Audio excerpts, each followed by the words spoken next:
আপনি সামনের দিকে তাকান। আল্লাহর পয়গম্বর ইব্রাহিম আলাইহিস সালাম যখন সামনের দিকে তাকাইলেন, এমনি উনি অজ্ঞান হয়ে পড়ে গেলেন। এত ভয়ঙ্কর চেহারা, এত বিশাল বড় আকাশ এবং জমিনে, এবং এত বিশাল ওনার পাশ, এত ভয়ঙ্কর চেহারা দেখে ইব্রাহিম পয়গম্বর অজ্ঞান হয়ে পড়ে গেছেন।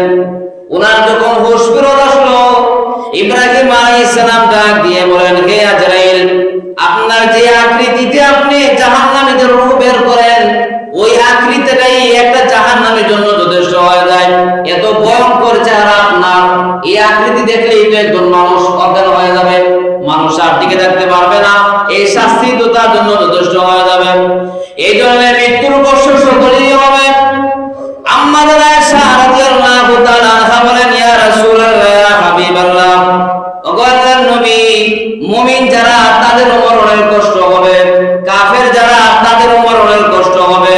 ওগো নবীজি, মুমিনের যদি মরণের কষ্ট হয়, তাহলে মুমিনের ইজ্জত সম্মান তাকে কোথায়? আল্লাহর নবী ডাক দিয়ে আয়েশা, শোনো, মুমিনেরও মরণের কষ্ট হবে, কাফেরও মরণের কষ্ট হবে, কিন্তু মুমিনের মরণের কষ্ট থাকবে না। মুমিনের মরণের কষ্ট আনন্দে রূপান্তরিত হয়ে যাবে। আমাদের ছিল বিশ্ব নবী মরণের সময় ওনার মরণের মনে হয় কোনো কষ্ট হবে না, যেহেতু উনি আল্লাহর পয়গম্বর, নবীর মনে হয় মরণের কষ্ট হবে না।